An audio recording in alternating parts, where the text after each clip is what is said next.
Brody Mihocek isn't afraid to admit the last movie that brought him to tears was the animated classic Coco. The Pixar tale about family, music, and memory hit him right in the heart. And when it was suggested to him that such an admission would make for a solid headline, he didn't flinch. "Do it," he told ABC Sport. "It's okay to cry." For Mihocek, it's not the dramas or thrillers that get him emotional, it's kids' movies. Animated films. The ones full of innocence and emotional honesty. "A lot of kids' animation, kids' movies would make me cry more than anything else," he said with a smile. "The night before a game, instead of watching footy, I put a movie on. A really good movie can put me in a good mood for a good game, weird enough. It's a calm, joyful place to be now." But his path to this peace of mind and on-field success has been anything but smooth. 10 years ago, Mihocek was just another talented footballer grinding it out in the VFL.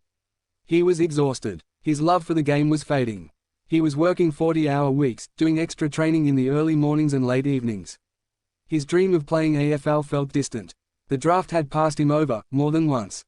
He wasn't sure it would ever happen. He wasn't even sure he could keep going. But persistence has always been Mihocek's quiet strength. And so he kept showing up.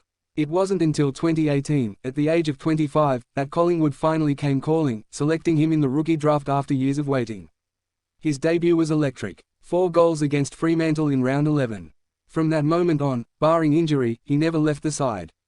Now, as he prepares to run out for his 150th game for the Magpies, Mihocek stands as a Premiership player, a 5-time leading goalkicker for the club, a father, and a living symbol of perseverance. "I would have loved to have been picked up at 18, and I believe I should have," he admits. But it wasn't meant to be. When he wasn't picked in his teenage years, his managers encouraged him to move from Tasmania to Victoria, where AFL visibility was higher. "But life wasn't that simple. I just couldn't afford to be out on my own," Mihocek said. "So I had to stay in Tassie. I made the call to just stay locally, work a job, save money to get over here." He worked whatever jobs he could find. He was the first male employee at Cotton On in Burnie. He was a plumber, a labourer, whatever paid the bills and gave him enough to chase the dream. As soon as the season ended, he bought a car, got on the boat, and headed for Melbourne. "All with the goal of making the AFL," he said. "And you get so consumed in doing that, you lose the fun of football." It wasn't until he arrived at Port Melbourne and shifted his mindset that he started to fall in love with the game again. He stopped obsessing over whether he'd make it. He started focusing on enjoying where he was. "It was more just, if it happens, good," he said. "If not, I'm happy with where I'm at." That didn't mean he stopped working. He was still doing laps around Melbourne Rectangular Stadium at 5 a.m. Still lifting weights before heading to work. Still pushing himself relentlessly. "I love the grind of all that and working hard," he said. But it does take a toll. It paid off. In that first year at Collingwood, not only did he debut, he played in a grand final. The Magpies lost that day to West Coast, but Mihocek had arrived. Now, as he prepares for game 150 against that same West Coast side, the journey feels like a full-circle moment. The Collingwood faithful know him as one of their most dependable forwards.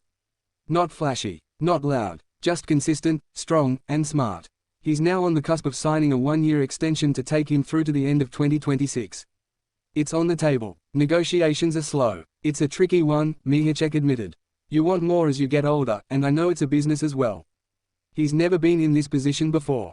Never been a veteran waiting on a deal. "All you can do is go out there and try and play footy and keep it at the back of your mind," he said.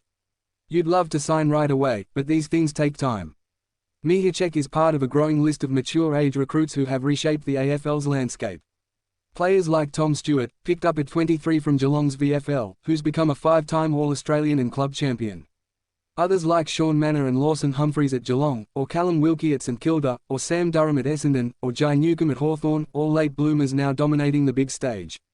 Mihocek believes there's value in entering the AFL system later. "Coming in at 24 was good for my development," he said. "Because I had moved out of home. I worked a full-time job. I knew life outside football. That grounding, that maturity, those years of reality, helped him stay balanced when the dream finally became real." He knows he was lucky, too. In his debut year, he played in a grand final. Since then, he's only missed finals twice in 7 seasons. Few players get that opportunity. Fewer make the most of it the way Mihocek has.